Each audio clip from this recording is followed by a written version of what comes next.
On Father Murphy, Merlin Olsen sheltered orphans from a hard world. The real world was harder on his cast. 7 are dead, 1 at 101, one with no grave anyone can visit. Here is every one of them, then and now, in 2026. Number 1.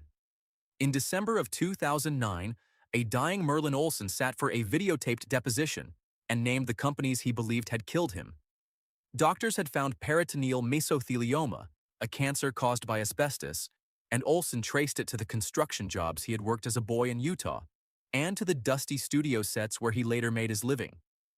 His lawsuit named some 25 defendants, including NBC Studios, NBC Universal, and 20th Century Fox. He played John Michael Murphy, a frontiersman posing as a priest to shelter orphaned children. Michael Landon built the entire series around him after their years together on Little House on the Prairie. Long before Hollywood, Olsen was born in Logan, Utah, on September 15, 1940, the second of 9 children, and he won the Outland Trophy at Utah State in 1961 before going 3rd overall to the Los Angeles Rams on a first contract worth about $50,000 over 2 years. He anchored the fearsome foursome, reached 14 Pro Bowls in 15 seasons, and entered the Hall of Fame in 1982 on his first try. Later came the broadcast booth beside Dick Enberg, and years as the gentle giant selling flowers for FTD. Through everything stood Susan Walkley, the college sweetheart he married in March of 1962. That marriage lasted 48 years and gave them 3 children. Olsen died on March 11, 2010, at City of Hope National Medical Center in Duarte, California, at 69, and his family settled the asbestos case the following year. He rests at San Gabriel Cemetery in San Gabriel, California. Father Murphy was a protector who stood between children and a cruel world. Merlin Olsen spent his final year trying to protect the workers coming after him. At number 2, a love story that took 20 years to arrive. When Katherine Cannon walked into the audition for this series, she crossed paths with Dean Butler, the actor who played Almanzo on Little House on the Prairie, and neither of them knew what that meeting would become. She won the part of Mae Woodward, the schoolteacher who helped Murphy raise the orphans and married him. Born September 6, 1953, in Hartford, Connecticut, the daughter of a ballroom dancer, she grew up in Laguna Beach, California, and began acting as a teenager in the 1969 series The Survivors. Guest work carried her through the 1970s, from Hawaii Five-0 and Emergency to Ba Ba Black Sheep, the kind of steady, unglamorous career that teaches an actress everything. Her first marriage, to commercial director Richard Chambers, ran from 1974 to 1980 and gave her a son, Colin, whom she raised while the roles kept coming. A younger generation knows her as Felice Martin, Donna's formidable mother on Beverly Hills. 90210, a part she carried from 1992 to 2000 across 40 episodes. Life circled back in 2001, when she married Dean Butler, the man from that long-ago audition, and the 2 Landon Show veterans have been together ever since, a quarter century and counting. Her final credit came in 2015, voicing Laura Ingalls Wilder in a documentary about the author whose books built the prairie world both of their shows came from. Katherine Cannon is 72 now and lives privately with Butler. Mae Woodward waited patiently for Murphy to see what stood right in front of him. Katherine Cannon waited 20 years for the man she met at the door, and every one of those years was worth it. Number 3 rode freight trains before he ever rode a wagon on camera. Moses Gunn was 12 years old when his mother died in St. Louis, and the family scattered, and the boy survived by riding the rails until a schoolteacher named Jewel Ritchie took him in and put him back in a classroom. He finished Tennessee State University, served in the United States Army, earned a master's degree in Kansas, taught for a time at Grambling, and then went east and helped change the American stage, co-founding the Negro Ensemble Company in the late 1960s. That company opened doors for a generation of black actors who had been told the classics were closed to them. An Obie Award came in 1968 for Titus Andronicus. A second Obie followed for The First Breeze of Summer. He played Othello on Broadway in 1970, and a Tony nomination arrived in 1976 for The Poison Tree. Film fans remember him as the mobster Bumpy Jonas in Shaft. Television brought an Emmy nomination in 1977 for playing Contango in Roots. and his Booker T. Washington in Ragtime won an NAACP Image Award. Michael Landon already knew exactly what he had, because Gunn had spent 1977 to 1981 playing Joe Kagan on Little House on the Prairie. Here he played Moses Gage, the prospector who became Murphy's partner and the orphan's fiercest guardian. In 1966, he married Gwendolyn Mama Landis, and they settled far from Hollywood in Guilford, Connecticut, raising his stepdaughter Kirsten and their son Justin, who grew up to make music in Copenhagen. Asthma, the quiet condition he had carried for years, took him at home in Guilford on December 16, 1993. He was 64, and he had kept working almost to the end, with Heartbreak Ridge among his later films. His grave lies in Nut Plains Cemetery in Guilford, Connecticut, a small country burial ground far from any stage light. Gage guarded orphans who had nobody left. Moses Gunn had been that boy himself, and he spent a lifetime proving what a motherless child on a freight car could become. The oldest orphan in that schoolhouse grew up to lend his face to one of the most famous video game heroes ever made. Fourth on the list is the man millions of gamers know without knowing his name. In 2003, the designers of Max Payne 2 needed a model for their haunted detective, and they chose Timothy Gibbs, the former child actor who had once been Will Adams, the oldest orphan in Murphy's schoolhouse. Gibbs was born on April 17, 1967, in Calabasas, California, and started doing commercials at 10. This series, which he joined at 14, was his first major role. Daytime television became his adult home, and he built one of the sturdier resumes in the genre. Dash Nichols on Santa Barbara from 1990 to 1992, Gary Sinclair on Another World from 1995 to 1998, and Kevin Buchanan on One Life to Live from 1998 to 2001, where the writers made his character Lieutenant Governor and the performance earned him an Emmy nomination in 2000. Then he did something almost nobody in Hollywood does. He walked away and built a new life in Spain, co-founding a media company called Acclaim, with offices in Barcelona and Los Angeles, and in 2015 he opened Gibbs & Son, a vintage furniture showroom in Sant Cugat del Vallès, outside Barcelona. A brief marriage to Lisa Van Vogenen ended in 1999. Today he shares his life with Patricia Perez Abreu, and they have a child together. At 59, Timothy Gibbs spends his days among beautiful old furniture, selling tables and chairs to customers who have no idea the man wrapping their purchase is Max Payne himself. Will Adams was an orphan searching for a place to belong. Timothy Gibbs found his, an ocean away from every studio that ever employed him. Number 5 is the hardest story here. At 93, Ivy Bethune buried her only child. On the night of February 12, 2012, her daughter Zena Bethune, a celebrated ballerina who had starred in Martin Scorsese's first feature film and spent her later years teaching dance to more than 8,000 children with disabilities, stopped her car on Forest Lawn Drive in Los Angeles to help an injured animal in the road. A passing car struck her, then a second vehicle, and the 66-year-old was gone, taken in a hit-and-run on a street named for a cemetery.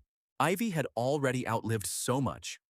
Born Ivy Vigdor in Sevastopol, Russia, on June 1, 1918, she came up through the golden age of radio, including The Adventures of Superman, and worked for more than 8 decades in radio, film, and television. Viewers of this Western knew her as Miss Tuttle, a recurring face in the town that surrounded Murphy's orphans. Moviegoers know her as Ma Peabody in Back to the Future, the farm wife whose barn Marty McFly's time machine wrecked, and Star Trek fans can find her on The Next Generation. Her first husband, William Charles Bethune, died in 1950 after 11 years of marriage. Her second, the actor Stuart Lancaster, died in 2000.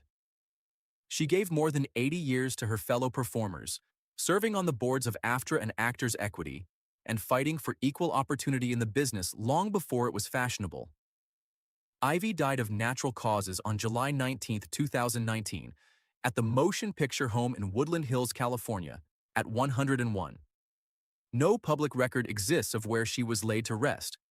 Miss Tuttle belonged to a town that looked after its children. Ivy Bethune spent a century looking after other performers and quietly outlived nearly everyone she ever loved. Which of these lives has surprised you the most so far? Tell us in the comments because we read every single one. The sixth name walked away from fame on purpose. Lisa Trusel was one of daytime television's brightest young stars when she chose her family over the soundstage, and she has never once called it a sacrifice. Born October 25, 1968, she made her television debut at 13 as Lizette Winkler, the young orphan girl of Murphy's schoolhouse. From there she went straight to Days of Our Lives, playing Melissa Horton from 1983 to 1988, and earning a Daytime Emmy nomination for Outstanding Younger Actress in 1985 while still a teenager. On that set, she met the actor David Wallace, and on November 1, 1986, she married him. The two of them are still married today, nearly 40 years later, with 4 children: Ryan, Elizabeth, Benjamin, Emma, and Joseph. In January 2012, her daughter made her a grandmother at 43, and by 2015 there were 3 grandchildren with the family still growing. She stepped back from acting in 1990 to raise her children, returning to Days only for brief visits in 1994, 1996, 2002, and 2010. Always welcomed, never tempted to stay. Wallace retired from acting too, and the couple built the kind of ordinary, durable life that soap scripts never allow their characters. Lisa Trusel is 57 now. Lizette Winkler was a child searching for a family. Lisa Trusel grew up and built one so sturdy that Hollywood never managed to pull her back. The next man on this list kept a place in the desert, and half of rock and roll made the drive to see him. Number 7 was discovered by Lenny Bruce. Ted Markland started out as a stand-up comedian with a rapid-fire style years ahead of its time, and Bruce, the most dangerous comic in America, became his manager and pushed him onto the national circuit in the 1960s. Acting found him in 1967, when the producer of The High Chaparral caught his act at the Troubadour in Los Angeles and cast him as the ranch hand Reno, a part he held for 4 seasons. Western television never let go of him after that, and he filled 5 decades with cowboys, drifters, and heavies, including Luke in The Hired Hand, the 1971 film directed by his friend Peter Fonda. Here he turned up as Frank, one of the rough frontier faces passing through Murphy's town. Off-camera, Markland became one of the most colorful figures in Hollywood. He kept property out by Joshua Tree, and through the 60s and 70s the famous made pilgrimages to his patch of desert. Fonda, Dennis Hopper, Jack Nicholson, Steve McQueen, and Graham Parsons among them, all drawn to the quiet and the stars and the strange gravity of the man who lived there.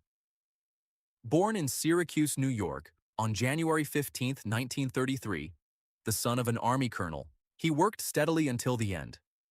He died on December 18, 2011, in Yucca Valley, California, at 78, out in the high desert he loved, survived by his son Aaron and his longtime companion Carol Vogel. No burial site has ever been made public. Frank was a bit player drifting through town. Ted Markland was the man movie stars and rock stars drove into the desert to see, and he kept the desert's secrets to the very end. If you want the full stories behind the cast television forgot, subscribe now, because there are many more schoolhouses and backlots left to visit. 8th is the orphan who married into one of Hollywood's most storied families. Byron Thames was born in Jackson, Mississippi on April 23, 1969, moved with his family to New Orleans, and landed in Los Angeles at 8. Acting lessons began in 1980, and a chance meeting with Michael Landon soon put him on screen as Matt Sims, the runaway orphan who escaped the workhouse.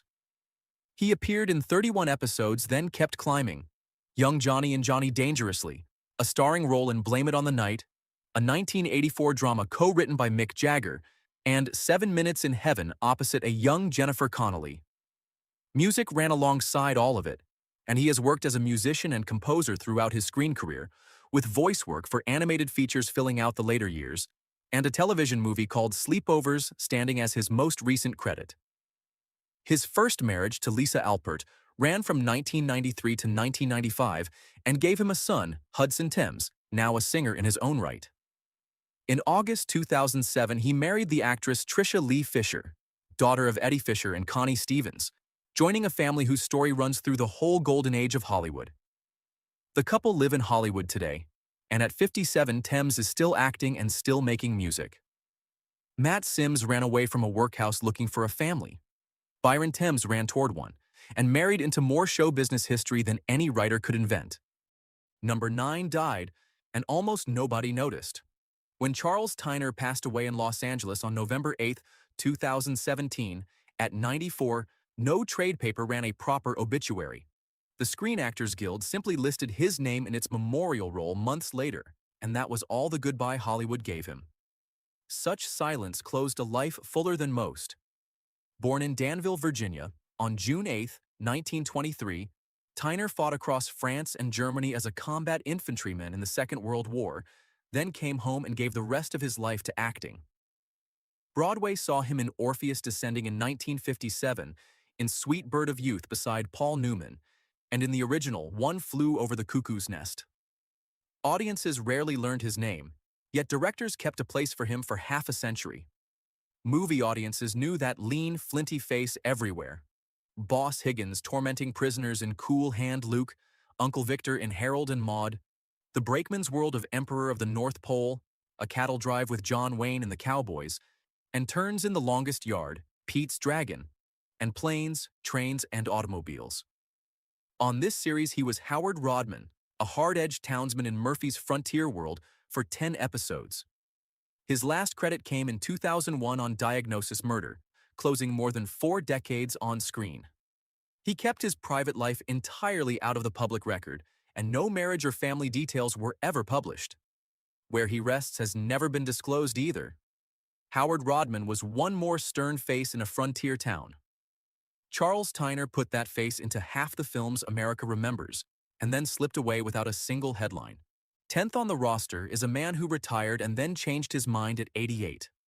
Warren Munson played Dr. Thompson, the steady town physician of Murphy's frontier settlement. Born in Schenectady, New York on November 30, 1933, he began working on screen in 1966 and built a 50-year career out of quiet authority, judges, admirals, doctors, and officials, the faces institutions wear on television.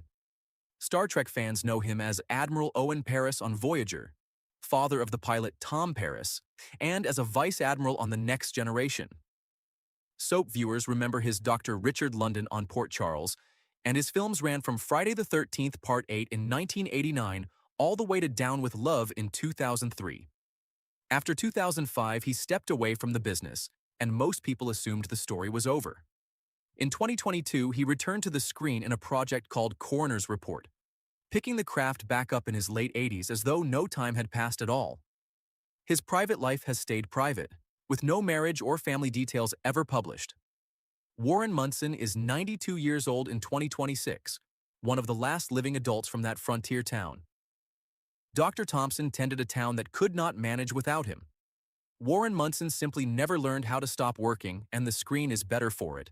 Number 11 wore a badge on the frontier and a Klingon crest in outer space. Charles Cooper spent 5 decades playing men nobody argued with, and he did it so well that 2 different generations of science fiction fans claim him. Born in San Francisco on August 11, 1926, he came up through the New York stage of the 1950s in productions like I Am a Camera, Detective Story, and Mr. Roberts, appeared in Alfred Hitchcock's The Wrong Man, and piled up roughly 100 credits across film, television, and theater. Casting directors reached for him whenever a script needed a general, a judge, or a lawman with iron in his voice. Here he was, Sheriff Caleb, the lawman keeping order in Murphy's town. Star Trek gave him his most famous faces: the Klingon General Cord in Star Trek V, and Chancellor Kumpek on The Next Generation, rulers buried under heavy makeup yet unmistakably him, growling authority through latex the way he had once done through a sheriff's badge. He died in Los Angeles on November 29, 2013, at 87, survived by his wife, his daughters Allison and Stephanie, his son Chris, and 3 grandchildren. His family chose cremation, and his ashes were given to them. There is no grave to visit, only the people who keep him. Sheriff Caleb stood for order in a lawless place. Charles Cooper spent 50 years lending strangers his authority and went home at the end to the family who knew him gently. The 12th and final name went home to Oklahoma. After nearly 100 roles in Hollywood, Burr DeBenning was carried back to the ground where his story began and buried at the foot of his parents' grave.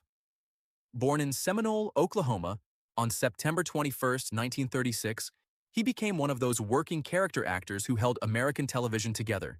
Guest part after guest part, decade after decade, in television films like The House on Green Apple Road and Hanging by a Thread.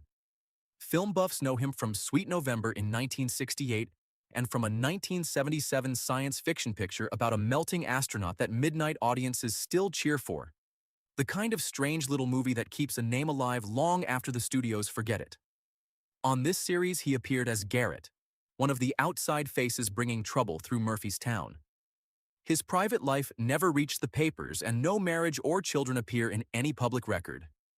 He died on May 26, 2003, in a hospital in San Luis Obispo, California, at 66, and no cause was ever announced.